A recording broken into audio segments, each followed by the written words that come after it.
Berikan tepuk tangan yang meriah buat Tuhan kita lebih lagi. Nyatakan Yesus pegang tanganku, Yesus pegang erat tanganku. Ku tak dapat hidup di luar kasih-Mu, Bapa. Jangan tinggalkan aku, Engkau alasan selama ku hidup. Engkau alasan selama ku hidup. Engkau alasan selama ku hidup. Haleluya, berikan kemuliaan buat Tuhan. Haleluya. Engkau hanya satu-satunya alasan membuat kami hidup dan terus hidup. Dan apa yang kami hidupi ini adalah hidup memuliakan dan menyenangkan Tuhan. Kalau kami sekarang ada ini pun oleh karena anugerah Tuhan. Ketika kami gak kuat, ketika kami menghadapi berbagai tantangan, satu hal yang kami pegang, Engkau tidak pernah melepaskan tangan-Mu dari kami. Seperti Engkau berdoa kepada Bapamu, aku tidak akan melepaskan tanganku dari domba-dombaku. Dan biarkan itu terjadi kepada setiap kami Tuhan. Karena pegangan erat tangan-Mu membuat kami kuat dan dibangkitkan. Membuat kami tenang bahwa ada yang menopang kami. Membuat kami tenang karena ada yang membangkitkan kami. Ada yang membuat kami menang karena kami harus berdiri di tengah hal-hal yang sulit kami mengerti. Tapi Engkau selalu menguatkan tangan-Mu untuk memegang kami. Berkati dan urapi hamba-Mu menyampaikan kebenaran firman Tuhan sebagai bukti bahwa Engkau memegang tangan kami melalui firman-Mu, supaya kami tetap bersandar kepada Engkau dan menyenangkan dan mengikuti apa yang Kau kehendaki. Dan urapan Tuhan turun atas tempat ini, dan di dalam nama Yesus kami buka hati kami untuk menerima kebenaran ini. Dalam nama Yesus, sekali lagi katakan amin. Silakan duduk saudara. Puji Tuhan. Shalom. Mimbar ini kayaknya cocok, karena dulu kan mimbarnya gede gitu ya saudara ya. Sekarang ini tipis, kelihatan apakah saya kurus apa gendut gitu. Kan ini transparan ya, kelihatan. Kalau dulu ya di situ bisa ketutupan, gendut ketutupan. Sekarang ini begini saya masih berani aja, pede aja, karena saya sudah turun 9 kilo. Puji Tuhan ya. Saudara, sudah lama kita nggak berjumpa ya. Ada banyak hal yang terjadi sepanjang kita tidak berjumpa. Jumpanya lewat online. Beberapa waktu lalu hanya online saja, kemudian kirim rekaman video dan tidak hadir gitu. Saya masih ingat sekali, saya terakhir di tempat ini adalah Februari tahun 2020 gitu. Ya, waktu itu masih beberapa sudah begini ya, ketemunya udah gini, gitu ya. Kemudian di luar juga sudah begini-begini, ada yang mulai salaman. Dan sejak itu kemudian bulan depannya sudah lockdown. Ya, dalam lockdown itu nggak mudah buat setiap kita kehilangan orang-orang yang kita cintai. Termasuk kakak tertua saya juga pulang ke rumah Tuhan, meninggal karena COVID. Kemudian jemaat juga jatuh bangun kena COVID. Begitu banyak, bahkan pendeta-pendeta COVID juga. Bahkan anak saya yang nomor 1 sampai bilang gini, papi, apakah ini yang disebut pengangkatan? Wah, lah kalau disebut pengangkatan kok aku gak diangkat gitu kan. Ya, jadi dan hari ini saya bersyukur karena temanya keluarga, kok ya pas. Ya toh. Ternyata anak istri saya kumpul semua. Saya hadir bersama dengan istri saya di depan ini dan 2 anak saya di belakang sendiri sana itu ya. Mereka memang kami keluarga besar yang memang besar-besar, tapi sudah lumayan sebenarnya. Anak saya nomor 1 baru pulang dari Cina dan saya bilang udah ketemuan aja di Jakarta. Jadi flightnya di kepulangannya diturunkan di Jakarta. Selain ketemu sama keluarga, ternyata lebih murah. Jadi pengiritan nasional. Jadi iya kamu, wah selisihnya banyak. Udah kamu pulang ke Jakarta aja gitu. Alasannya biar ketemu sama mami papinya gitu ya. Padahal juga ada alasan lain, pengiritan gitu ya. Dan anak saya yang kedua itu sedang kelas 1 SMA karena dia sedang libur. Sekarang naik kelas 2. Kalau saya ngomong kelas 1 dia bilang gini, aku naik kelas gitu. Jadi dia sekarang kelas 2, dia sudah sama-sama. Jadi kita kemarin sudah jalan-jalan hunting makanan, dia bau soto, sudah mau soto yang nomor 1. Karena di Cina nggak ada soto, ada pun soto rasa babi. Puji Tuhan, hari ini karena keluarga saya akan menyampaikan sebuah kebenaran firman Tuhan. Dan slide-nya boleh dibuka, silakan ya. Saya sedang ingin rindu menyampaikan sesuatu dengan mengapa dan siapa. Kembali pada keluarga karena pelayanan kami, saya dengan istri saya adalah pelayanan juga selain anak-anak, kami juga melayani keluarga. Makanya kenapa tadi ketemu dengan Pak Roni Daud dan kami mau anak-anak karena kami beberapa kali ketemu waktu kami masih juga ada di satu payung yang sama. Dan waktu itu saya pertemuan dengan beliau juga ternyata sebuah bukan kebetulan karena waktu itu kami pergi ke Perth pelayanan bersama-sama. Beliau pelayanan dan pertama kali ke luar negeri, kemudian saya juga pelayanan karena dalam rangka pelayanan plus-plus. Ya, karena honeymoon. Jadi ada plus-plus gitu kan. Saya sekaligus honeymoon ke sana, kemudian ada pelayanan bertemu dengan Pak Roni Daud dan disitulah saya diangkat anak oleh Gembala Bethany Perth. Dan saat saya diangkat anak itulah Pak Roni Daudnya adalah salah satu saksinya. Dan waktu itu bahkan dia yang mendoakan kami, bahkan ketika berdoa pun waktu itu kami berdua didoakan, dia bilang kamu akan melakukan pelayanan tentang keluarga. Saya kaget karena saya baru menikah, terus kemudian gimana caranya mau saya pelayanan anak-anak, kok saya pelayanan keluarga. Saya tidak tahu ternyata itu adalah nubuatan bagi kami berdua dan sekarang kami juga pelayanan keluarga ya toh karena sudah berkeluarga juga kan gitu ya dan puji Tuhan banyak yang Tuhan kerjakan dalam kehidupan kami makanya nanti ketemu gitu ya dia nggak enak ngeliat kami tadi foto berlima kan kami berfoto kasihan dia karena dia betul jadi Daud dikelilingi oleh keluarga Goliat. Karena gitu kan dia langsung ya makanya di kesan pertama gini gede men saya bilang ini saya tuh padahal sudah turun 9 kilo kalau saya belum turun 9 kilo dia akan lebih gitu lebih kaget lagi gitu ya oke slide oke. Nah ini masih bisa ya kok nggak bisa Pak oke. Ini keluarga saya ya kan. Itu saya masih belum turun ya saudara, ya masih belum turun. Tapi mohon maaf yang paling atas itu adalah pakai kaos yang mana dibelikan anak saya. Saya sebagai bentuk rasa menghormati kami pakai bertiga. Maka tagline-nya adalah istrinya Tarsan itu terjebak itu ya. Jane karena namanya Jenny kan terjebak di tengah hutan ketemu 3 monyet. Nah itu kan. Ya, itu foto yang kemudian supaya kelihatan perutnya bisa mulutnya monyet itu juga bisa membuka itu kami semua membusungkan perut kami ya. Itu hanya tipuan ya. Jadi kalau kami sudah turunkan kami kembali normal. Jadi waktu kalau kita buka itu pelentung gitu ya. Puji Tuhan saya nggak pakai untuk khotbah. Oke, kita akan masuk ke sini saudara. Saudara, kita berbicara keluarga tidak akan pernah habis. Dan Tuhan itu sangat concern dengan yang namanya family, keluarga. Banyak orang mengatakan keluarga itu bukan sebagai bagian di dalam pelayanan yang penting. Enggak. Nanti saya akan berikan alasan karena itu topik saya adalah mengapa dan siapa. Apapun yang sedang kita kerjakan dalam sebuah pekerjaan Tuhan dan pelayanan pasti enggak akan pernah lepas dengan keluarga. Oleh karena itu salah satunya ketika Tuhan berikan visi saya untuk merintis sebuah gereja, gerejanya juga ada kata-kata home.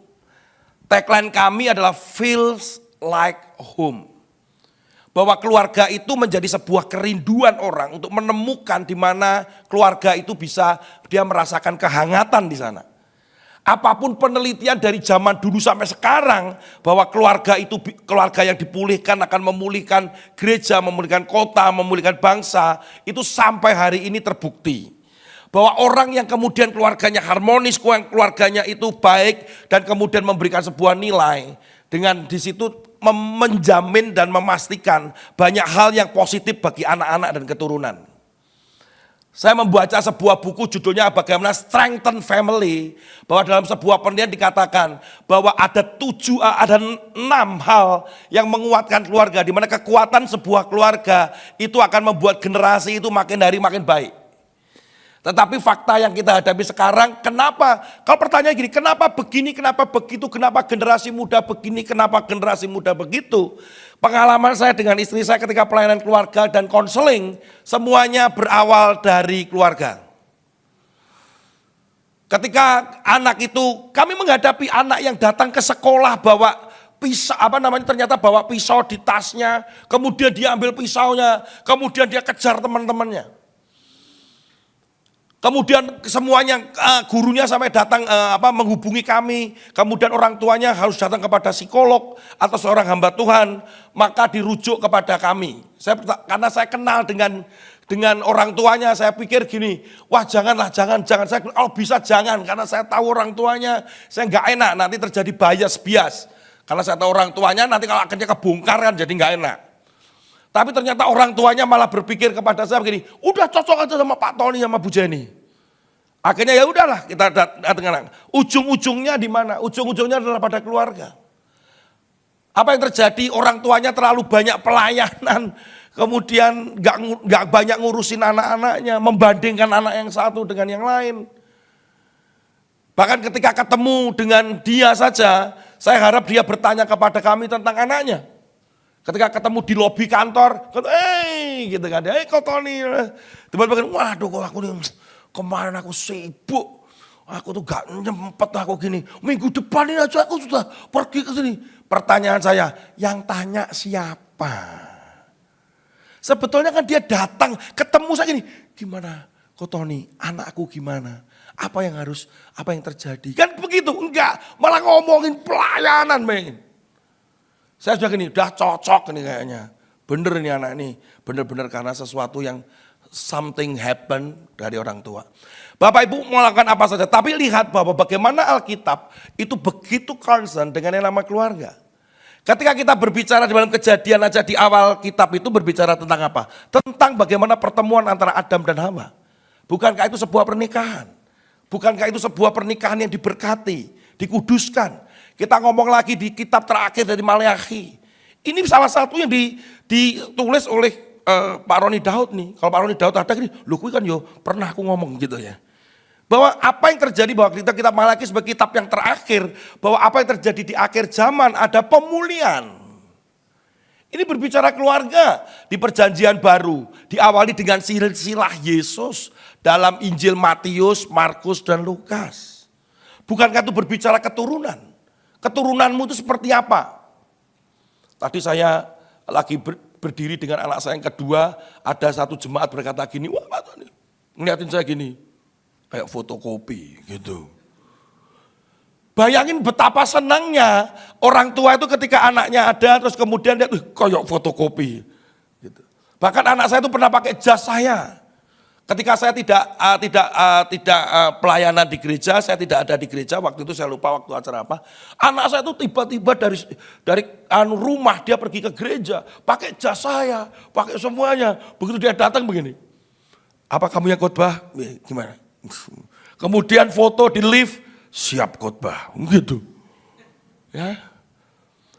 Ketika satu, betapa senangnya ketika orang tua itu ketemu, kamu kayak papimu, suaramu kayak papimu. Kamu bilang, gimana nih, itu seneng. Tapi kan betapa sedihnya ketika gini, beda ya kamu sama papimu ya. Terus ada lagi kalau di belakangnya nyeletuk, anaknya siapa tuh Pak? Ya ini bapaknya, gak mirip. Itu kan celaka lagi, itu baru wajah. Belum lagi gini, papamu dulu begini, kamu kok sekarang begitu, sudah ke perilaku. Gitu. Tapi bisa keturunan itu kita harus memperhatikan keturunan. Ketika saya belajar mempelajari satu buku, ya, saya dengan anak saya lagi devotion, judulnya bukunya Sacred Search. Pengarangnya adalah si Gary Thomas. Salah satu digini, ketika seseorang itu lagi mencari pasangan, mencari jodoh gitu. Artinya ketika ada orang berkata gini, nggak usah nunggu diem aja, nanti datang. Itu kan seperti Adam tidur kemudian Hawa datang kan. Itu zaman dulu Pak. Enggak, sekarang kita juga harus mempertimbangkan, kita harus ketemu. Jadi kita namanya search. Nah, ketika saya membaca itu, salah satu yang cukup menarik, saya juga kaget. Katanya gini, ketika seseorang itu mau menemukan pasangan hidupnya, maka sebetulnya bukan hanya berbicara dia itu sedang menemukan bagaimana nanti anaknya. Tetapi ternyata Gary Thomas menulis bahwa kamu juga akan sedang mempersiapkan menemukan itu cucumu. Cucu, jauh banget. Karena apa yang kita lakukan ini akan terus, bahkan dalam Mazmur 78 atau 77 dikatakan bahwa ceritakan sampai 4-5 keturunan. Bapak Ibu bayangkan gak saudara bahwa Adam dan Hawa itu masih ada ketika Henok itu hidup loh. Saya pernah membaca satu buku, kita kan kalau baca Alkitab tuh gini, oh waktu Henok ini Adam mungkin sudah nggak ada. Enggak, Adam itu masih ada itu. Apa yang terjadi pada Henok itu adalah ketika dia diangkat Tuhan. Itu adalah gambaran kalau Adam dan Hawa itu melakukan yang benar dan tidak melakukan dosa. Itu terjadi seperti Henok. Makanya Henok ada mengalami masa di mana dia belum takut akan Tuhan. Saya percaya dan beberapa penulis itu percaya bahwa sebenarnya Adam juga sedang ngomongin sama Henok. Nok, kamu jangan seperti aku ya Nok. Jadi berarti cucu juga yang di sini yang umurnya udah 60, 70 seperti saya dikurangi 20 tahun. Merasa bahwa gini, aku udah tua, nanti kita berpikir aja di surga kekal. Kita juga punya tanggung jawab Bapak Ibu, bahwa masih ada kesempatan cucu, kalau nggak sempat lagi masih ada cicit. Setelah cicit apa Pak? Cucut. Saya juga nggak tahu. Bayangkan seorang kakek, nenek, oma, opa, kungkung dan bobo. Ketika dia datang lihat cucunya, cucu punya kesempatan si kungkung bobo sempat menyampaikan sesuatu tentang kebenaran firman Tuhan. Tentang kebenaran. Kan kebetulan kadang itu cucu itu senang sekali dengan kungkung sama bobo. Kenapa? Karena apa-apa boleh kan. Es krim, ya sana. Belikan aku handphone. Bapaknya itu dari mana nih? Cari minta kungkung aja ya gitu. Ngambil tabungan. Saudara, itu kesempatan untuk menanamkan sesuatu. Kadang kita berpikir gini, aku bisa apa? Saudara masih punya tanggung jawab terkait dengan generasi. Yang mau katakan amin. Nah, ini bobonya anak-anak saya. Itu mertua saya, senang sekali dengan yang di China itu. Wah, cuming. Ngeliatin gini, pintar. Dititipin apa itu dia langsung respon, di WA langsung jawab. Wah, seneng. Ini tadi dia datang kita nggak ngomong-ngomong sebetulnya. Ternyata ketahuan kita karena pakai baju monyet itu tadi. Sudah datang ya, di mana? Udah hurufnya gede-gede. Di mana? Masih di Jakarta. Wah, nanti masih itu, masih ditanyain lagi dah. Apalagi sekarang Mandarinnya jadi lebih. Di antara keluarga kayaknya yang Mandarinnya yang agak payah saya gitu. Saya tahunya kan Hauze aja. Ya, oke. Terus kemudian di Lukas pasal yang 1 ayat 17. Dan saat itu ketika apa yang terjadi di perjanjian baru itu. Ketika berbicara tentang akan berbaliknya lagi bapak-bapak kepada anak itu. Ngomong pemulihan lagi. Mengutip dari Maleakhi setelah 400 tahun gak ada kitab yang ditulis. Atau suara Tuhan terjadi. Perintah pada Yusuf. Jangan menceraikan Maria. Itu berbicara keluarga. Mar, jangan cerai Mar. Ya, gitu lewat malaikat itu. Jangan ceraikan, jangan tinggalkan Maria. Itu berbicara sebuah kesatuan, sebuah keluarga yang akan dibangun. Sekarang cerai. Apapun alasannya sebanyak orang gitu. Sekarang beberapa sinode sedang membicarakan masalah pernikahan kedua. Sinode kami, apakah boleh pemberkatan pernikahan kedua? Wah, rame. Nanti biar urusannya Pak Marsudi. Iya Pak ya kan bingung kita. Kita pernikahan kedua alasannya macam-macam. Mujizat pertama Yesus di mana Saudara? Di pernikahan di Kana. Tidak menginginkan sebuah pernikahan kacau gara-gara masalah anggur yang habis. Artinya apa? Bahwa Yesus juga concern di dalam pernikahan Saudara. Kemudian Yesus mau mati aja masih pesan kaitan dengan keluarga lagi. Mau disalib itu udah sakit. Saudara bayangin, saudara pernah nggak ngerasain? Saudara sakit gitu ya, terus kemudian masih mikirin, apalah lagi luka gitu, sudah sekarat gitu ya. Itu ya nanti kamu ngerasain sakitnya aja sudah setengah hidup. Yesus itu sudah disalib, saat itu kondisi terkutuk, menderita, darahnya mulai habis, dicaci maki, masih ngelihat ibunya dan berkata gini, ibu, iya anakmu. Ngomong sama Yohanes, Yohanes ini ibumu. Kalau kita mungkin sakit, utangku bayaran. Tolong ya, tetangga sebelah saya juga utang. Saudara mikirin utang. Tetapi ini mikirkan tentang pemulihan. Dia tahu bahwa Maria akan sendirian. Dia akan tahu bahwa Yohanes juga sedang memerlukan sosok ibu dalam hidupnya. Betapa hal itu, Yesus itu begitu concern dengan keluarga, juga termasuk keturunan. Nah masalahnya adalah seringkali kita menganggap remeh dengan keluarga, nggak apa-apa, nggak usah dipikirin. Saudara, ada satu kali, hari Jumat kami ketemu dengan seorang hamba Tuhan, kami lagi ngobrol. Saya dengan anak saya kami makan pagi bersama. Ada satu kalimat yang membuat saya nggak terima sebenarnya. Kemudian saya harus klarifikasi ketika saya pulang bersama dengan anak saya, di mobil saya ngomong tentang hal ini. Saya mencoba mengklarifikasi. Karena kalau saya nanti klarifikasi di depan pendeta, pendeta lebih berat. Karena nanti bisa bertengkar, dan itu ada di tempat umum, kan gak enak toh. Kan sama-sama merasa pintar semua kan jadi repot. Jadi saya bilang, udah nanti anakku pulang aku ngomong. Dia bilang begini, Tony, aku ini sedang mempersiapkan hatiku. Untuk aku tidak meletakkan hatiku pada anakku.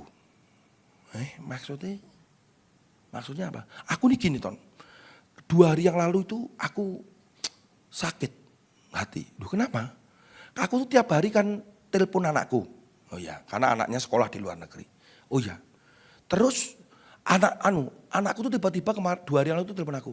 Papa, mulai sekarang papa kalau telepon aku 2 hari sekali aja ya. Jangan suka telepon-telepon. Saya langsung sakit.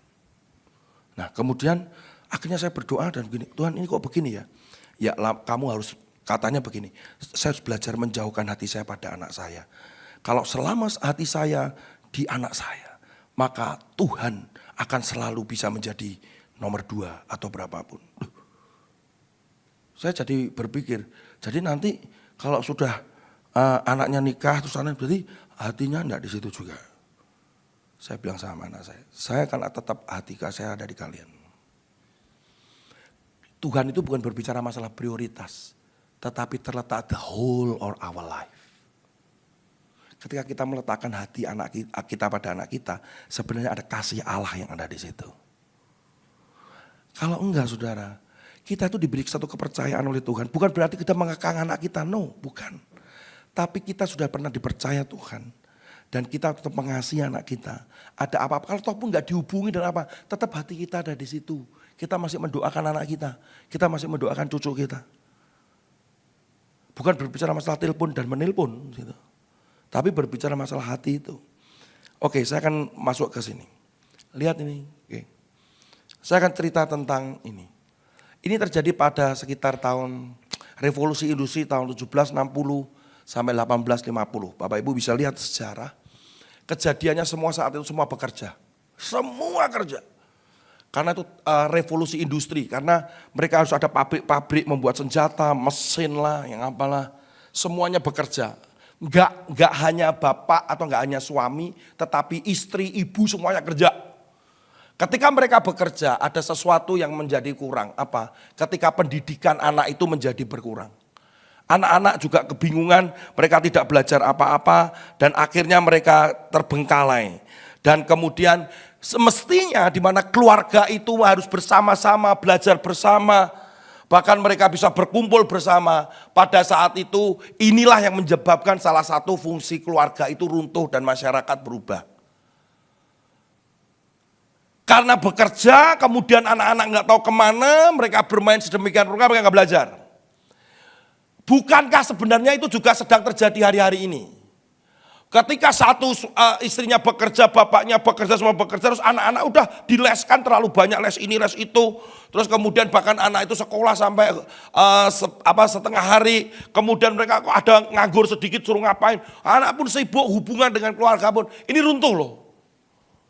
Yang Tuhan inginkan kekuatan itu di dalam keluarga bisa runtuh. Bersyukur ada seorang yang bernama Robert Rakers. Robert Rakers pada tahun 1780, singkat cerita, dia mendirikan yang namanya Sunday School. Wah, dia hanya melihat begini, ini anak-anak ini gak belajar apa-apa nih. Gimana caranya supaya mereka belajar. Dan mereka karena hari Senin ternyata anak-anak itu juga bekerja, yang agak gede diikutkan kerja. Pokoknya kerja aja, pokoknya ngasilin duit. Nah, Rakers kemudian membuat hari Minggu itu sebuah sekolah. Kelasnya adalah kelasnya jam 10 sampai jam 12, jam 1 sampai jam kurang lebih jam 5-an, jam 6 sore kemudian mereka ibadah sama-sama.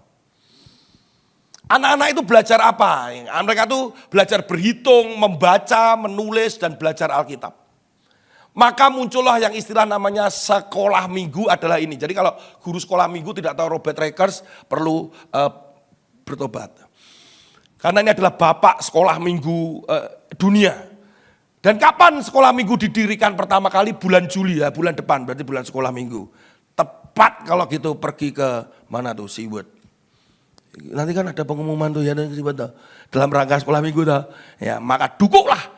Karena itu dalam rangka hari sekolah minggu dunia, gitu aja ya. Ini sekaligus promosi, walaupun aku gak diajak ya biarin aja. Bayar 200.000, bayar 125, orang tua bayar berapa gitu ya. Oke. Nanti lihat pengumumannya setelah berikut ini, setelah iklan berikut. Ternyata ketika mereka sekolah minggu begitu menyenangkan dan faktanya adalah sekolah minggu itu bertumbuh. Wah, semakin banyak orang, pertumbuhannya pesat. Orang tua pada wah sekolah minggu aja dah. Pulang terjadi perubahan, mereka jadi lebih pinter. Salah satu yang diajarkan sebenarnya kurang satu, yaitu kewarganegaraan. Bagaimana menjadi warga negara yang baik. Kemudian dari Inggris ini Inggris, bapak sekolah guru Islam itu dari Inggris tuh. Kemudian nyebarlah ke Amerika lah, ke Eropa, negara-negara Eropa lain, mereka bertumbuh.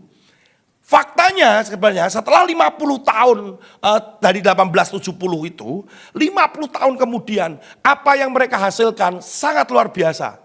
Ada yang menjadi pejabat pemerintah, ada yang menjadi direktur, pokoknya sukses lah. Karena pinter, rohani, karakternya berubah, wah sukses. Gereja seneng apa enggak? Seneng.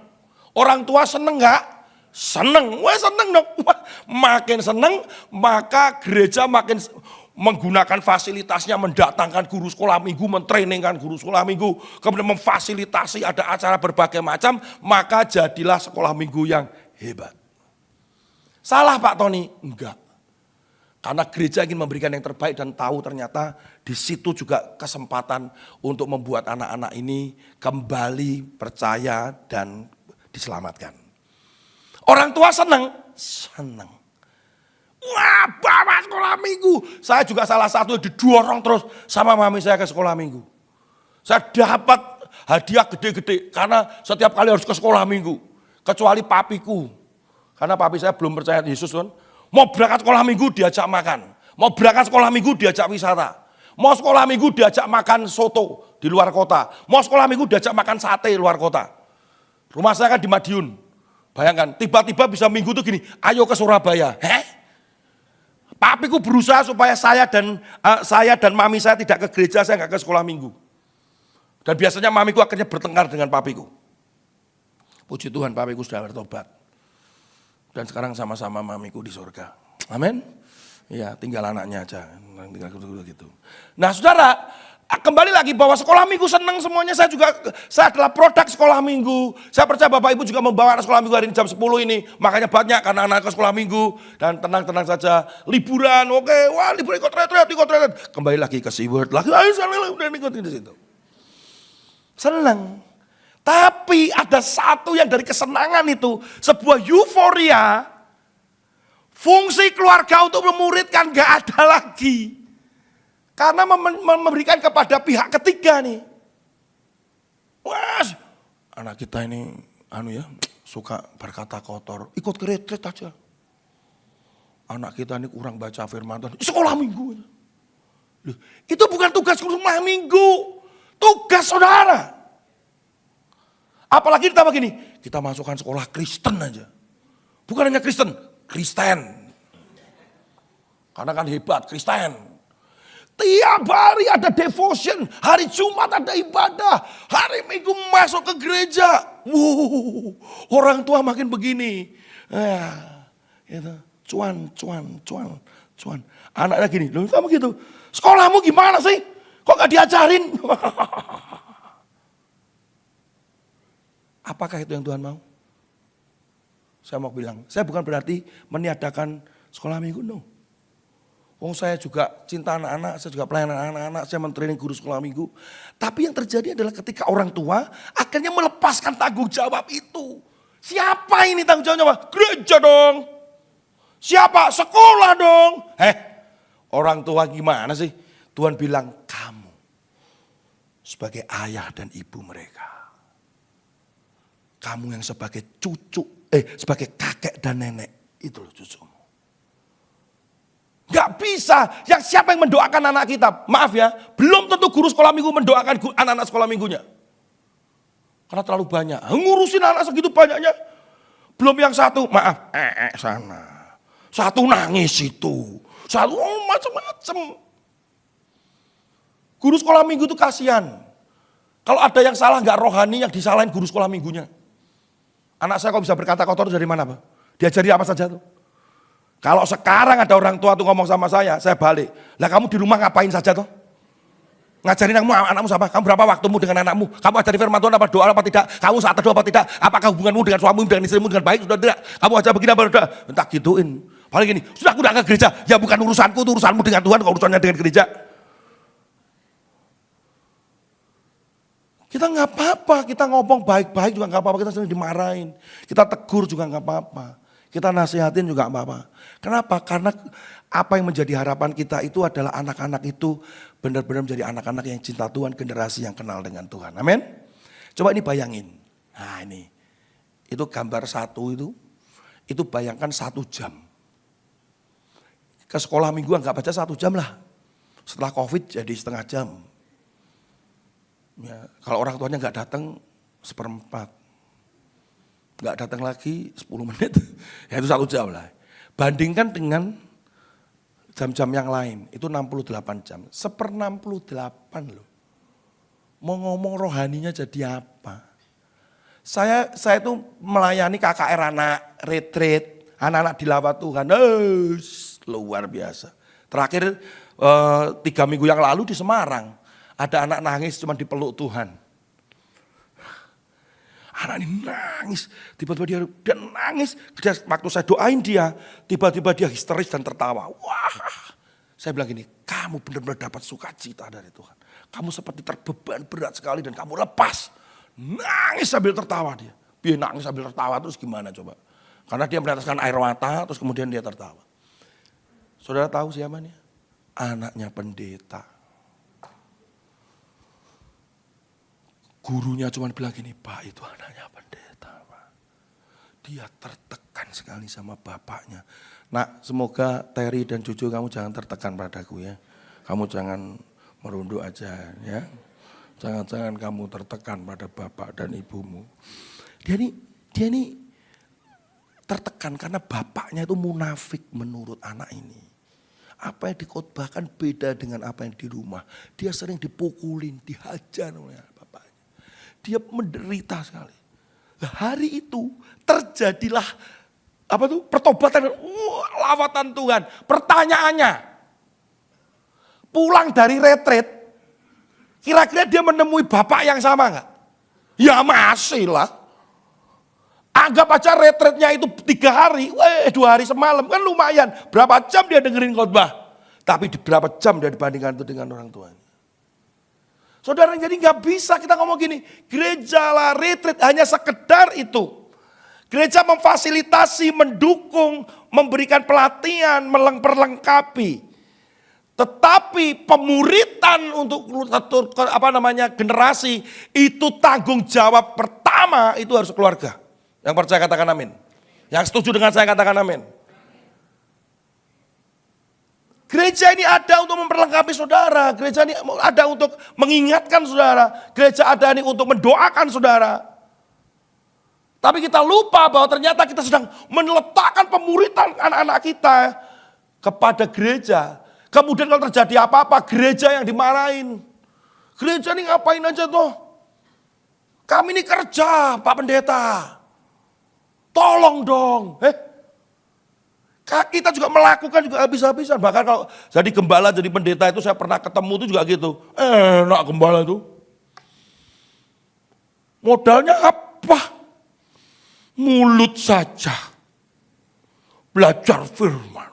Berdoa. Kita yang berpeluh-peluh Pak kerja. Saudara, masing-masing pada panggilannya dan ada tanggung jawab yang harus dilakukan. Saudara apa tahu seorang gembala dan pendeta nangis di balik kamar itu. Disakiti, dilukai, dihina, tertekan. Karena saya gembala saya ngerti. Urusi satu, lihat satu yang gak hadir aja kadang gini. Kenapa gak hadir ya? Gak hadir nanti sudah ngomongin yang sini, ngomongin situ. Ya nanti kalau ngomong gereja nanti panjang, nanti gak usah. Karena sekarang hari ini kita bicara keluarga. Amin? Ya, oke. Jadi pengaruh nomor satu yang menentukan kehidupan rohani seorang anak adalah keluarga. Saya sebagai konselor dengan istri saya, sebagai psikolog, istri saya sebagai seorang psikolog. Setelahku sekarang hari ini dia sudah menjadi seorang coach. Dia berkata, kita ujungnya kalau ketemu dengan anak, yang dicari pertama lagi nih. Gimana Bapak, Ibu, Papa, Mama gimana? Ngomongnya gitu. Karena ini produk ini produk. Gitu. Oke. Mengembalikan bagaimana fungsi keluarga sebagai pusat pemuritan. Proses penyempurnaan pertumbuhan karakter dalam keluarga berlaku bagi semua anggota keluarga. Kita mengerti anak bukan sebaliknya. Harus dikembalikan lagi. Ini ada sebuah fakta. Generasi muda Kristen, sosok yang paling berjasa menuntun pada Yesus itu siapa? Gitu ya.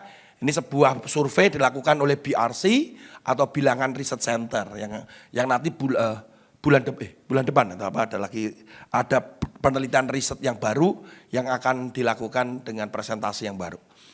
Generasi muda itu kira-kira yang mempengaruhi dia untuk percaya pada Yesus itu siapa? Saya ada dua sosok, yaitu yang pertama orang tua, yang kedua pendeta.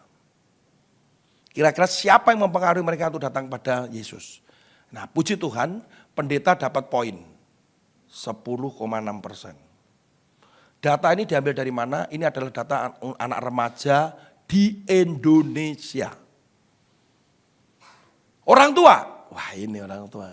Sudah, kira-kira menang mana? Orang tua sama pendeta? Menang orang tua. 73,1% anak-anak itu dipengaruhi dan paling berjasa menuntun mereka dalam Yesus. Saya siapa? Mami saya. Yang mendorong saya ke sekolah minggu sama mami saya.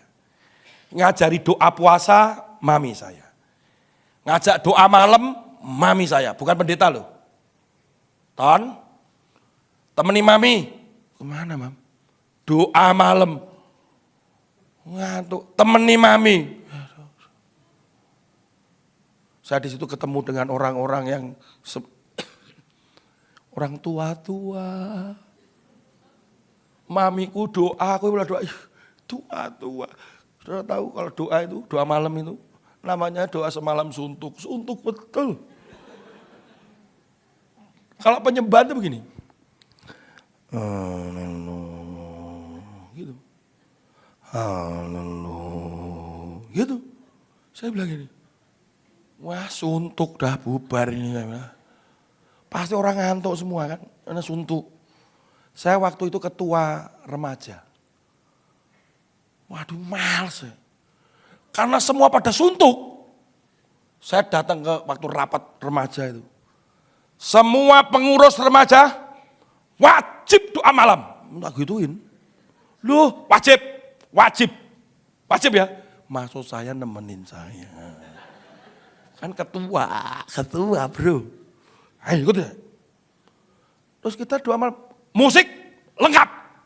Musik remaja, ikut doa malam. Lo wajib. Berangkat. Jadi mulai sejak itu, musik lengkap. Remaja, ya mak-mak yang tadi mbok-mbok, tadi ibu-ibu, bangun semua. Karena nunggu konsumsi doang. Begitu nanti Pak Gembala bilang gini, mari kita buka firman Tuhan, baru buka matanya. Oh ya buka mata gitu.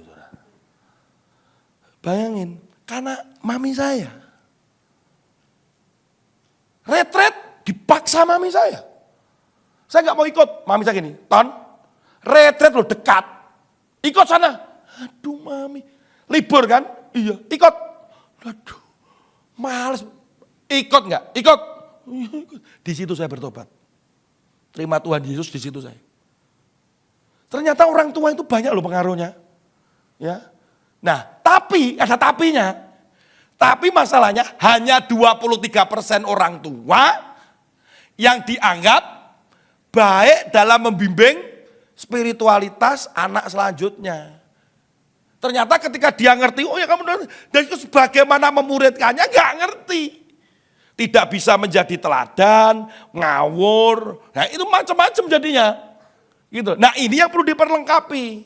Oleh karena itu fungsi gereja memperlengkapi orang tua, orang dewasa yang mau siap pernikahan, yang mau cerai, itu yang mau lagi bentrok, lagi konflik, itu dikembalikan kembali supaya utuh kembali, supaya kembali melayani Tuhan, mencintai Tuhan, melakukan kehendak Tuhan. Bukankah begitu?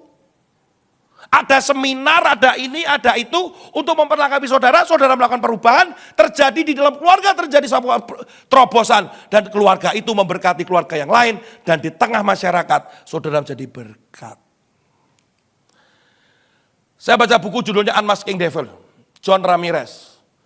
Yang paling berbahaya ketika John Ramirez ini adalah dia salah satu pemimpin gereja setan dan salah satu sekte di New York.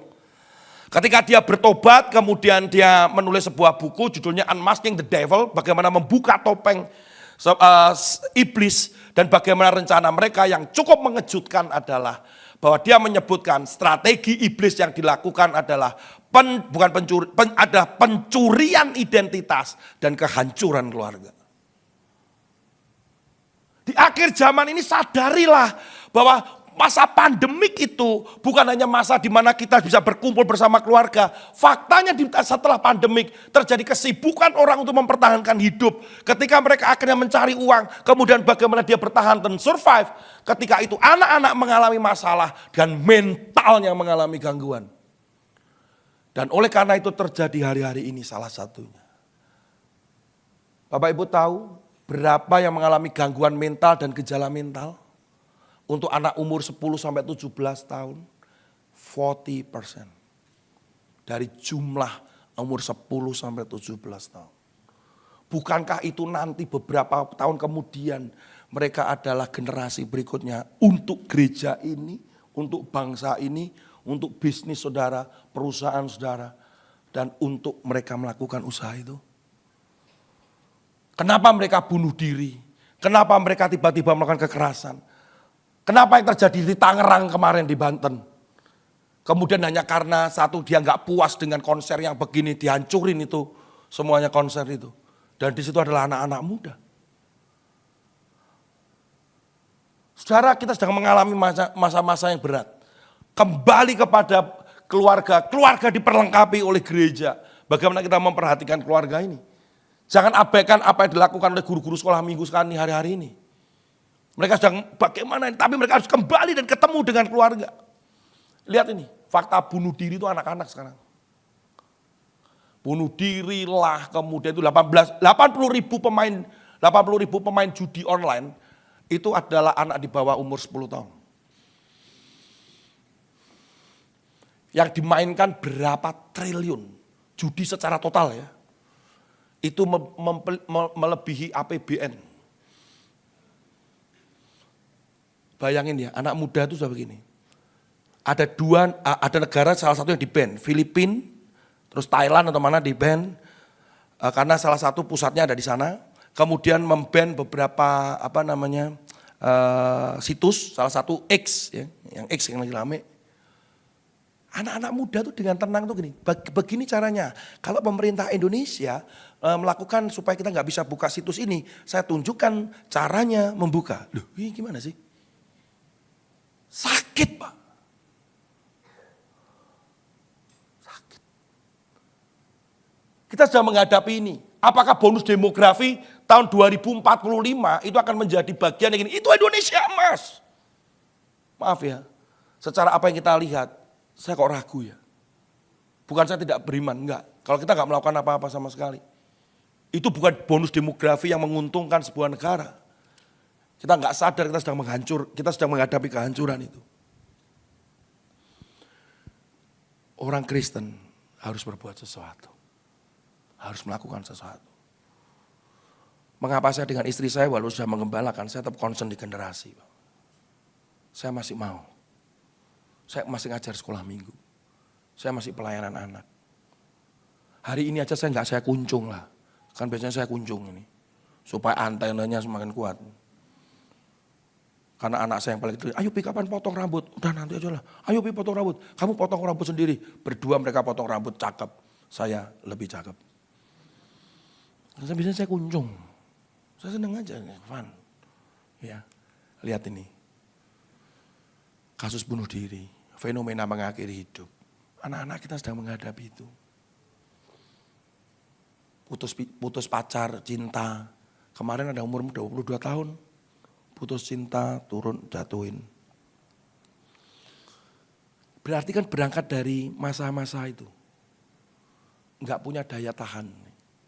Kita sedang menghadapi itu. Ini lihat, ini salah satu yang menjadi penyebab dikatakan berapa banyak yang mereka tinggal bersama ayah kandungnya, ibu kandungnya.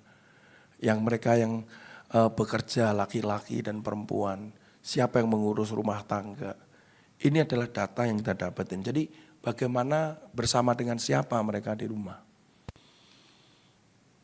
Firman Tuhan katakan, saya kutip ini. Apa yang terjadi pada Nuh. Bahwa ketika Tuhan berkata dalam Kejadian pasal 7 ayat yang pertama. Dalam terjemahan baru ya, saudara, artinya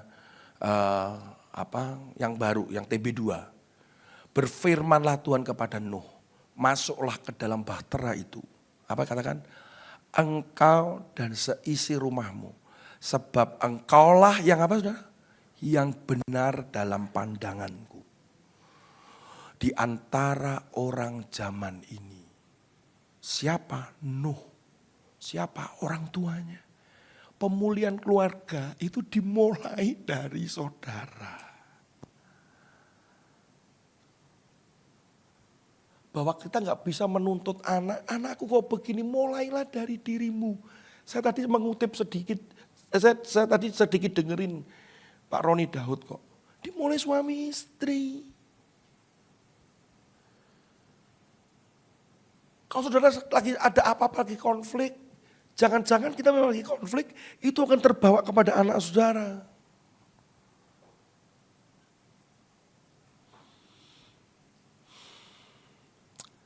Saya baru saja membaca sebuah kisah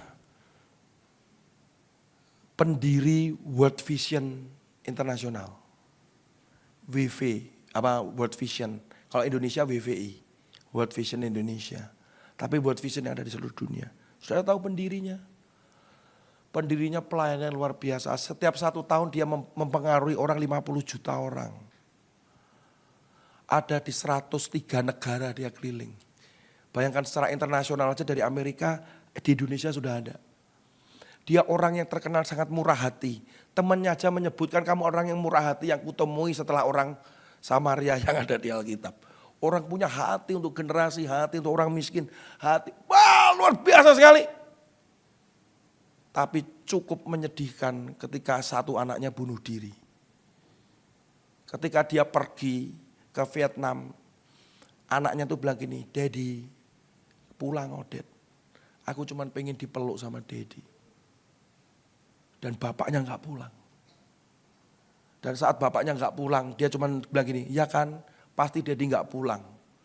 Pasti Daddy lebih mementingkan pelayanan Daddy daripada memeluk aku.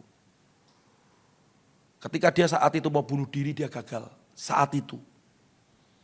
Tapi beberapa saat kemudian, dia berhasil mati, bunuh diri. Belum itu, dia sudah tidak ngomong dengan istrinya 1 tahun lebih. Kemudian dia mengalami sakit dalam kesendiriannya. Kemudian dia juga mengalami masalah dengan board waktu itu. Kemudian istrinya menulis sebuah buku, The Men of Vision, The Women of Prayer. Dia menulis buku itu, dia nuliskan keberhasilan bapaknya, keajaiban yang terjadi, tapi juga sekaligus apa yang dialami keluarganya. Apa yang sedang kita cari, saudara? Kalau kita enggak memulai dari keluarga kita. Karena iman, dalam Ibrani katakan, itu Ibrani ya. Karena iman setelah diperingatkan Tuhan, Allah tentang sesuatu yang belum kelihatan, kita enggak tahu apa yang terjadi ke depan. Nuh dengan taat mempersiapkan bahtera home untuk apa? Menyelamatkan keluarganya. Bahtera, saya selalu berbicara tentang home. Saudara, ini alat ini adalah, saudara pasti ada yang tahu di gambar atau mungkin sudah pernah ya. Namanya MRI atau MRI. Magnetic Resonance Imaging. Dengan MRI ini orang akan tahu sebenarnya sakit apa. Ya, saudara, saya masuk ICU 1,5 bulan yang lalu. Awalnya karena paru-paru saya karena basah, ada airnya, saya tidak bisa bernafas malam itu, saya nggak bisa tidur, dan saya batuk-batuk terus. Minggu pagi 4:30 saya pergi ke UGD diantar istri saya. Kemudian saya pikir saya perlu oksigen saja untuk diasap atau saya perlu oksigen. Tapi ternyata ketika itu saturasi saya 84. Kaget dokter, kemudian periksa semuanya, tes COVID lah yang sebagainya, saya COVID negatif. Dan ternyata di ronsen langsung dan paru-paru saya penuh air. Kenapa? Karena bengkak. Karena ada infeksi di paru-paru, jantung saya bengkak. Kenapa jantungnya bengkak? Karena tensinya tinggi dan nadinya cukup cepat untuk berdegup. Singkat cerita, saya Pak diopnam ya, oke saya bilang gitu. Saya sadar, nggak apa-apa, baik-baik. Saya sudah mulai bisa nafas. Pak opnam, oke. Saya nggak menyangka ketika saya didorong, saya bukan diopname di kamar, saya masuk ICU. Loh, kenapa? Karena Bapak harus diobservasi penuh. Jantung semuanya, wah kabel, terus saya adalah orang satu-satunya yang sadar di ICU. Kan saya lihat kanan kiri, lebih stres.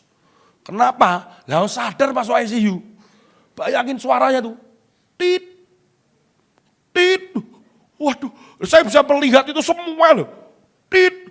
Dokternya datang gini, wah masih tinggi. Ya kelihatan dok masih tinggi di situ. Dan saya adalah orang yang paling merepotkan di ICU. Karena sadar, tet. Ada apa Pak? Sus, bantalku tolong tarik no sus. Tarik. Nah, saya kan gak bisa. Tet, sus, luwe. Kan dia gak bisa makan. Sus, mandi. Paling repot jadinya. Saking paling repotnya paling akrab. Sampai ditanyai drakor bareng. Drama Korea, lagi nonton apa? Drakor, apa? Queen of Tears. Apa enggak Pak? Queen of Tears.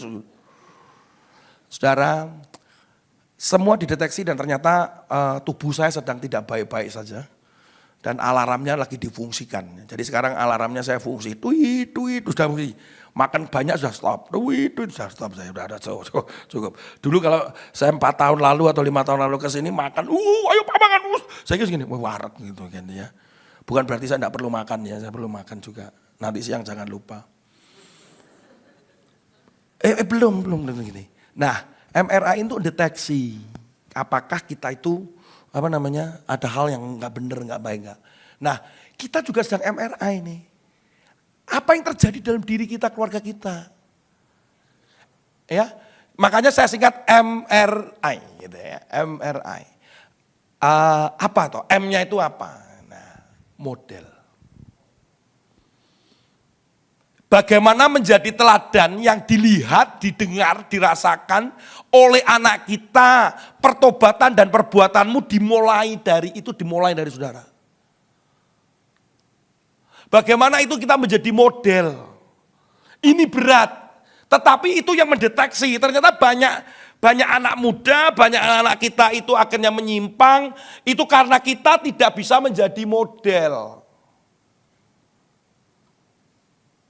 Hari-hari ini kita berat jadi model, sementara Yesus berkata dalam Yohanes 13 ayat 15, dia berkata begini, sebab aku telah memberikan suatu teladan bagi kamu. Dikatakan, supaya kamu juga berbuat sama yang seperti kamu berbuat. Saudara Paulus juga pernah berkata, ikuti teladanku.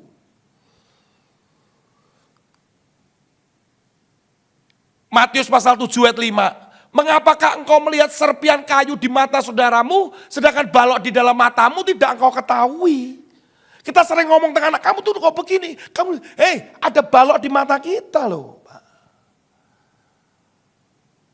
Sederhana aja, gampang wis. Saya ini sama anak saya paling kecil lagi punya proposal tapi nggak tahu harus diberikan kemana. Bagaimana supaya semua orang itu tertib lalu lintas. Udah gitu aja. Saya tuh kalau berangkat tuh dalam seminggu terakhir ini sama anak saya tuh ngitung loh. Ngitung. Gak pakai helm 1. Reteng kanan belok kiri 2. Bonceng berempat 3. Ngitung. Terus pertanyaannya, kenapa gak ditangkap polisi? Saya ngomong sama anak saya, bagaimana tangkap polisi? Perbandingan polisi dengan jumlah yang melanggar aja lebih banyak yang melanggar. Polisi nangkep 1. Yang 2 lewat. Gitu kan. Ya, yang 1 gini, celaka, ini hari nasib sialku, kan gitu. Yang lain, ini hari keberuntunganku, kan gitu. Yang langgar apa? Polisinya mau gimana? Saya sempat gini, kita ciptakan sebuah tembak yang bisa menembak roda. Jatuh kecelakaan lagi nanti. Cara apa lagi? Singkat cerita, kami punya sebuah ide. Nanti tinggal ketemu sama Kapolri. Nah, kaitannya dengan apa? Dengan masyarakat. Tapi kita gini, sedih banget. Siapa yang melanggar itu? Siapa yang melanggar? Ya kita-kita inilah. Dilarang parkir. Sebentar aja kok. Anaknya ada di situ loh. Kamu bonceng deketin gini. Nanti lihat polisi gini. Polisi cari duit lagi kan. Loh kalau kamu hidup benar tenang aja tuh ketemu halo pak. Kan gitu. Dilarang puter. Gak apa-apa ini kan hari Minggu. Boleh puter kok. Jeng. Anak kita gini. Oh boleh. Apa boleh. Naik motor, nggak pakai helm. Deket. Anaknya diboncang di depan. Papa nggak pakai helm. Banyak. Itu gampang itu yang kelihatan. Bilang sama kanan kirinya, bukan kamu kan? Siapa? Nggak tahu. Heran saya. Serius.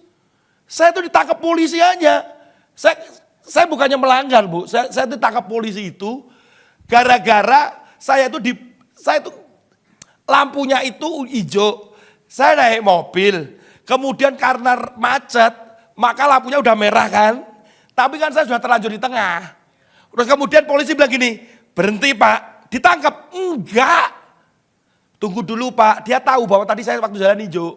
Tapi karena macet, kan di tengah. Kan jadi sepi. Setelah sepi, jalan yang lain, yang sisi lain kan jalan tuh. Lah saya takut loh. Lah kan saya di tengah. Waduh. Nah, waktu polisinya ngatur begini, saya maju pelan-pelan. Nyut. Ketangkep saya. Kan saya takut kan bungkung gitu kan. Dimarahin. Bapak kan saya suruh saya berhenti. Pak, saya kan di tengah jalan pak. Bapak bilang berhenti, tapi kan ada saya. Iya pak, padahal saya di mobil. Gimana sih? Ikut saya. Oh siap saya ikut. Nah istri saya udah gini, B, iya ya saya ikut. Ikut saya. Masuk di warung. Nah masuk di warung. Duduk. Ya pak, selamat pagi pak. Ya selamat pagi pak. Ya gimana pak? Saya jelasin. Terus semua gini pak. SIM-nya, saya keluarin SIM semuanya. Ini pak. Saya bisa bantu Bapak. Lah, itu polisi pertama ngomong gitu. Saya bisa bantu Bapak. Bapak perlu bantuan? Terima kasih buat bantuannya. Pak, saya bisa bantu Bapak. Ngomong lagi. Iya Pak. Jadi gini, saya bantu Pak. Iya Pak, bantu Pak. Mau Pak. Nah, ketika dia kata mau, saya bilang gini. Nah, yang itu gak mau. Saya gak mau Pak. Saya tahu maksud Bapak. Saya gak mau. Saya gak bisa Pak. Loh, kenapa gak bisa? Gak apa-apa. Loh, kalau gitu kan Bapak salah. Ya Pak, karena saya salah, saya cuma bilang, Pak, maafkan saya ya Pak. Gitu. Gak bisa ya, ya saya akan bantu Bapak. Saya gak bisa terima bantuan Bapak. Terus kemudian, ini mau kemana toh? Saya mau pergi sama anak saya sama istri saya ke ibadah Pak. Loh, kerjanya Bapak apa? Pendeta. Langsung gini. Repot. Wah repot. Loh kenapa Pak repot? Ya udah, SIM saya dikembalikan semuanya. Udah, jangan diulangi lagi ya. Oh, siap Pak. Terima kasih. Tuhan memberkati. Ya, pulang saya balik. Saya masuk ke mobil istri saya begini. Gimana Bi? Kok cepat sekali? Cepat dong. Kamu nyuap. Tidak. Ditilang. Tidak. Lalu terus ya saya bilang maaf. Dilepasin. Lepasin. Kuasa urapan Pak Pendeta. Kenapa istri saya tanya gitu? Karena paginya dia ditilang. Ternyata urapannya beda. Saudara, saya tangkap. Kemarin naik Gojek juga gitu. Pak, tolong di cancel. Saya duduk. Di Surabaya, saya duduk. Pak tolong Pak, aplikasinya di cancel. Loh kenapa Pak? Kalau lebih dari 50.000 Pak, saya kan dipotong 50.000. Jadi kalau di cancel, kan saya dapat cash dari Bapak 57.000 itu utuh. Maksudnya kamu gak mau dipotong gitu? Iya Pak, saya mau utuh. Saya tambahin 10.000. Saya tidak bisa melakukan itu karena itu adalah kebohongan. Diam dia. Sudah diam, saya tambah 10.000 saya tambah. Terus dia nyetir gini, iya maaf loh Pak ya. Enggak maaf. Hal yang salah jangan dilakukan. Tapi kalau Anda memang mau melakukan itu, aplikasi tetap saya hidupkan, saya tambah kamu 10.000. Saya mau melakukan yang benar. Diam aja. Bapak ini mau kemana? Ke gereja. Diam dia. Bapak ngapain? Oh saya nanti yang khotbah, saya pelayanan. Saya enggak level Pak kalau gitu Pak. Ngomongnya enggak level. Hari itu dalam sepanjang jalan itu, saya menuju ke gereja mau khotbah. Saya khotbahin dia tuh. Kebetulan dia sudah 5 tahun gak ke gereja. Karena dia cerai sama istrinya. Saya kepahitan sama Yesus katanya. Wah khotbahin, saya minta nomor teleponnya. Tak kasih brosur gereja juga. Siapa tahu masuk gereja. Siapa tahu dia percaya Yesus lagi. Saya bilang gak bisa Pak. Saya sebelum turun saya bilang gini. Tuhan Yesus menunggu kamu. Dia diam aja. Saudara, berani gak kita melakukan hal yang benar? Wah bisnis gak bisa Pak. Sulit. Nah itu ada hal materi yang lain. Ya. Tapi satu hal kita harus melakukan hal yang benar. Dan anak kita bisa melihat kita. Oke? Bilang sama kanan kirinya, model. Ya. Kalau orang Jawa itu ada satu kata gini. Modelmu jangan modal madil. Kalau modal madil itu kacau gitu ya. Nah, jadi model kita harus benar-benar. Yang kedua adalah R, relationship. Pastikanlah saudara menjalin hubungan yang baik dengan atas dasar kasih. Dengan suami, dengan anak-anak. Atas dasar kasih. Anak bisa salah, orang tua bisa salah, istri atau suami bisa salah. Tapi tetaplah jalinlah hubungan yang saling ini. Dikatakan dalam 1 Korintus kita tahu dasar adalah kasih adalah 1 Korintus pasal 13. Hubungan itu harus berdasarkan ini. Jadi ketika ada hubungan itulah yang mengalahkan semua pergaulan. Saya percaya bahwa hubungan yang baik bisa membangun sebuah pergaulan yang baik. Kemudian yang terakhir adalah intentional. Intentional ini selalu berbicara tentang apa? Dia selalu berbicara tentang bagaimana kita secara sengaja berusaha demi tujuan yang mulia demi masa depan anak kita. Kita memang mau melakukan, sengaja melakukan. Dan kita berusaha melakukan memang.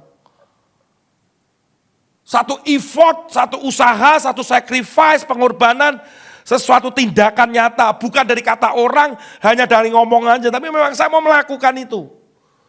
Seperti ketika saudara menyekolahkan anak, saudara mengeluarkan biaya, mungkin saudara harus bekerja ekstra. Kemudian saudara memang mau supaya anak saudara sekolah. Saudara memang mau anak saudara itu kuliah. Saudara memang mau anak saudara itu belajar. Maka saudara sengaja melakukan dengan menyekolahkan dia, mendanai itu. Itu sengaja, bukan gini, ya biarkan aja. Pakai prinsip Alkitab aja Pak, mengalir. Mengalir aja Pak, nanti serahkan sama Tuhan. Serahkan kepada Tuhan, Tuhan akan pakai engkau untuk melakukan intentional. Sesuatu yang ada tujuannya dengan jelas, kau lakukan dengan sengaja. Gak bisa lagi sekarang ini berkata gini, Pak zaman dulu saya juga membesarkan anak saya, wong saya juga tinggal begini, tinggal begitu, gak apa-apa kok Pak. Semuanya baik-baik saja, anak saya 10 juga gak apa-apa Pak, semuanya juga bisa Pak. Dulu dan sekarang adalah hal yang banyak berbeda. Dulu masih kata radio, sekarang udah TV. Dulu mainannya masih kelereng, sekarang sudah mainnya sudah Roblox dan teman-temannya gitu ya. Macem-macem. Kemarin anak saya ajak untuk memberikan training, karena saya memberikan training pada anak-anak remaja, anak saya ajak. Dia supaya tahu, mengerti apa yang terjadi sekarang ini. Ada beberapa peserta di situ, anak-anak remaja, umur 15-16 tahun. Kasihan.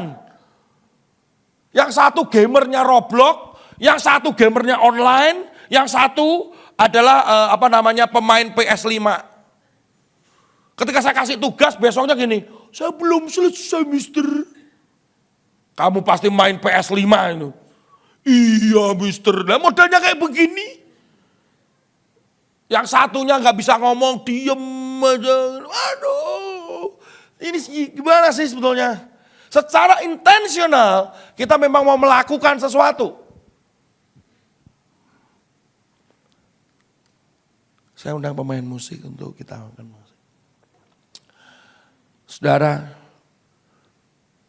mari kita mulai dari diri kita. Tuhan selalu menyayangi dan mengasihi keluarga saudara. Semoga saya membagikan ini, saudara mengerti bahwa ada sesuatu yang dibukakan, disadarkan, diingatkan lagi. Bahwa Tuhan yang mencintai keluarga saudara. Tuhan yang mengendaki sebuah generasi yang dibangkitkan takut akan Tuhan. Saya tetap percaya bahwa apa yang dinubuatkan di dalam kitab Yoel terjadi. Saya juga masih percaya apa yang ditulis Maleakhi terjadi. Pemulihan keluarga, pencurahan urapan Roh Kudus turun ke atas generasi dan kepada kita. Anak kita melihat mimpi. Saya sempat ketika awal dibukanya lockdown, saya menghadiri sebuah camp. Waktu saya mau naik di atas mimbar, saya cuma bilang gini, Tuhan, dengan kondisi ini apakah masih bisa ya? Anak-anak itu ngalamin Tuhan di dalam hidup mereka. Saya seorang hamba Tuhan yang bergerak di generasi mengalami kekhawatiran. Karena kondisi itu sepertinya gak ada harapan. Kondisi pandemik itu begitu menghantam, itu begitu keras. Anak-anak tidak disiplin lagi. Anak-anak mungkin marah dengan kondisi pandemik. Bertanya Tuhan di mana, dan orang tua mereka juga sedang kalut. Begitu banyak tekanan mereka secara bisnis, pekerjaan habis. Masihkah mereka bisa percaya kepada Tuhan? Saya mengalami masa-masa itu, setiap kali saya dipanggil untuk retreat, Pak Tony sudah bisa onsite. Kalau di online mungkin saya gak kelihatan anak-anak itu, saya hanya nyampein. Tapi saya ketemu anak-anak yang kemudian ketika puji-pujian mereka tidak muji Tuhan lagi. Ketika saya ada sesi yang lain, ketika disampaikan firman Tuhan, gurunya sudah gak di respect. Anak-anak gak respect sama gurunya. Saya bilang, Tuhan, masihkah anak-anak ini akan mengenal Engkau? Tapi hari ini saya mau bilang, mereka masih haus, masih rindu mereka kenal dan ketemu Tuhan. Kemarin saya di Semarang itu, saya melihat anak-anak yang haus dilawat Tuhan. mereka cinta Tuhan. Saya bilang orang tua juga harus dijamah Tuhan. Karena mereka akan kembali ke keluarga mereka. Ketika saudara berkata bahwa juga, Tuhan, Pak Tony anak saya sudah gede. Tapi mereka mungkin ada yang meninggalkan saudara, meninggalkan Tuhan. Sudah gak bisa ke gereja lagi karena dia sudah di luar negeri. Minggu aja digunakan untuk leisure, mereka holiday, mereka sudah lupa. Mereka bahkan ke gerejanya pakai online. Saudara, kekuatan doa saudara masih besar. Karena roh yang ada di dalammu lebih besar daripada roh yang ada di dunia. Saudara masih harus punya iman dan punya harapan. Tidak ada pernah kata terlambat ketika kita memulai dari orang tua yang sudah diberkati Tuhan. Sudah disatukan oleh Tuhan. Dua orang berkumpul sepakat. Minta. Maka Tuhan jawab. Saya percaya ketika suami istri itu berdoa sepakat.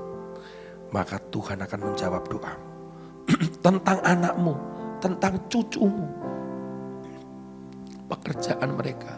Bahkan berdoa untuk keselamatan mereka. Mari kita bangkit berdiri. Saya undang istri saya maju ke depan.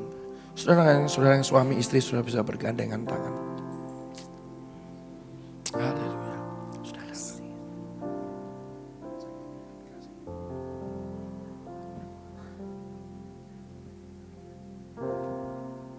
Haleluya Tuhan. Yesus pegang erat tanganku, ku tak dapat hidup di luar kasih-Mu. Bapa, jangan tinggalkan aku. Engkau alasan selama ku hidup. Saudara, ada berapa banyak orang tua lelah ketika membesarkan anak-anaknya. Ketika satu kali kakak saya berbuat hal yang memalukan keluarga kami. Kalimat yang sering mungkin mami saya katakan gini. Lebih baik aku mati aja. Aku malu. Memang kakak saya nakal sekali. Mami saya pernah, dia berkata, mengusir kakak saya pernah. Tapi yang sering mami saya katakan gini, aku lebih baik mati aja. Saudara mungkin saudara gak katakan itu di hadapan anak-anak saudara. Mungkin ada di dalam kamarmu, kau nangis. Aku gak kuat Tuhan. Gak kuat. Aku gak kuat membiayai anakku. Aku gak kuat lagi menghadapi anakku yang tidak menghormati aku. Aku gak kuat lagi karena anakku mempermalukan keluargaku. Hari ini, engkau pegang tangan suamimu atau istrimu. Dua orang sepakat. Maka terjadi terobosan pemulihan buat anak cucumu. Rumah tanggamu. Harapan itulah kita pada Yesus membuat kita hidup hari ini. Tuhan tidak pernah menginginkan kita mati sia-sia. Tapi Tuhan ingin kita hidup menghasilkan buah. Dan buah itu adalah anak-anakmu. Tuhan tidak pernah menghendaki buah yang busuk. Tapi Dia selalu menginginkan buah yang manis. Mari kita mulai dari diri kita.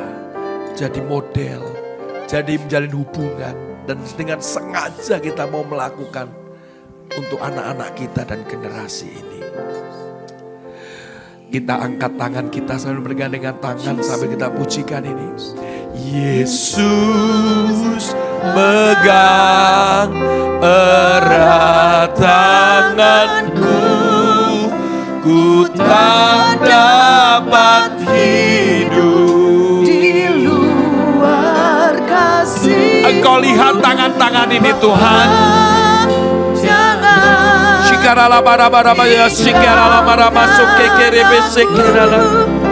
Engkau alasan selama ku hidup. Yesus pegang tangan Yesus kami. pegang erat tanganku. Ku tak dapat hidup di luar kasih-Mu. Jangan tinggalkan aku. Engkau alasan selama ku hidup. Engkau alasan selama Engkau alasan Tuhan.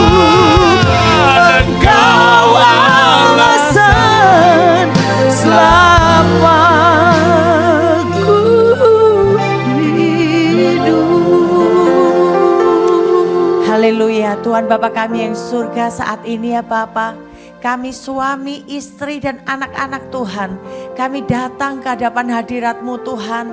Kami menyerahkan Tuhan keluarga kami menyerahkan anak-anak kami Tuhan, untuk supaya Tuhan Engkau yang menuntun kami Tuhan, supaya kami ayah, kami boleh berfungsi sebagai ayah, supaya para ibu juga kami boleh berfungsi sebagai ibu.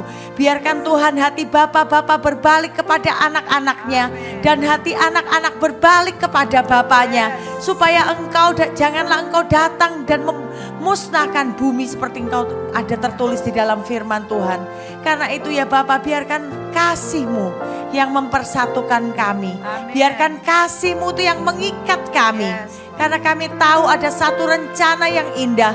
Engkau telah mempercayakan anak-anak kami, anak-anak ini kepada kami, karena mereka adalah milik pusaka-Mu Tuhan. Karena itu kami bawa mereka ke hadapan hadirat-Mu Tuhan. Mari Tuhan, lakukan sesuatu atas keluarga kami. Lakukan sesuatu Tuhan bagi anak-anak kami yang seturut dengan kehendak-Mu. Terima kasih ya Bapa, terima kasih. Dalam nama Tuhan Yesus. Haleluya. Yang percaya katakan amin. Silakan duduk saudara.